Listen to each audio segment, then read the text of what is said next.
Welcome to an ALS Canada webinar PartiALS, where we take part of a webinar and we describe it in less than 5 minutes. Today, I'll be describing the ALS Canada Brain Canada Discovery Grant entitled Cytosolic DNA Sensing in ALS-related Neuroinflammation. Now, this story starts back in 2011 when two consortia, one led by Dr. Rosa Rademakers, the other by Dr. Brian Traynor, discovered the most prominent genetic cause of ALS, where you have expansion mutation in a gene called C9orf72.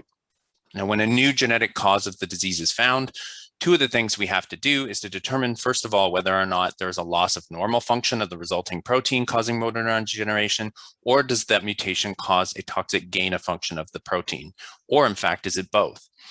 One of the earlier studies to be done by Dr. Kevin Eggan's lab was to do what we call knocking out C9orf72, or removing it from a mouse to see if that loss of normal function could confer motor neuron degeneration. What in fact they saw was a fatal autoimmune disorder and a neuroinflammation that could be very easily seen by something called splenomegaly, where the spleen is increased in size. After seeing this, and alongside this, Dr. Bob Balow at Cedars-Sinai in Los Angeles did a lot of work to determine whether or not the loss of normal function of C9orf72 could continue looking at whether or not this causes an abnormal and immune inflammatory reaction. And in fact, through a number of prominent papers, he was able to describe that C9orf72 has a role in this pathway. We've learned over the years that abnormal immune and inflammatory responses are important to ALS pathogenesis, so this continued to say that loss of function of C9orf72 may be an important contributor to the disease process. This culminated in 2020 in a paper in a very prominent journal called Nature, where Dr. Balow's group showed that C9orf72 was important in suppressing a neuroinflammatory pathway that has been described more recently called the STING-induced inflammation pathway. It is also known as the CGAS STING pathway, and is something that we're learning much more about in recent years.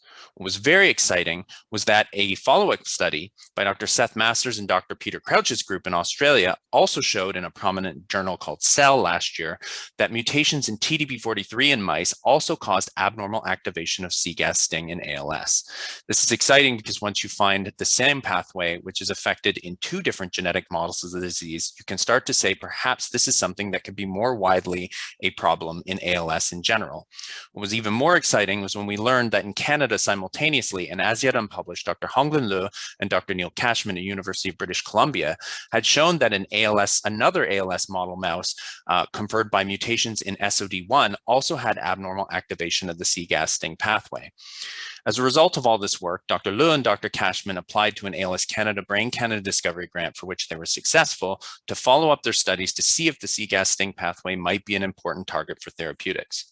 The next step was to ultimately use cells to say, could they even see if another genetic cause of the disease could also lead to activation of this pathway? In this particular case, they will use the FUS mutation. It will also confirm the work of the Australians by looking at TDP43 mutations in these cells. And in a very exciting study, they will take those ALS SOD1 model mice where they saw abnormal activation of the CGAS STING pathway and cross these with mice that have no CGAS protein or no STING protein to say that if you inhibit the pathway being activated, does it actually slow the motor neuron degeneration and slow the disease processes in these mice? As we gain more and more information about this, this starts to say, could the CGAS STING pathway be a potential therapeutic target if inhibited in ALS in clinical trials? What's exciting about that is a number of drug developers are looking at potentially antagonizing or inhibiting the CGAS STING pathway as a potential mode of action in other diseases. And if companies like IFM Therapeutics or other companies might want to move these into potential clinical development for ALS, it could become a very exciting future target. This has been an ALS PartiALS webinar, and if you'd like to learn more about this, please check out the ALS Canada website, blog, or social media.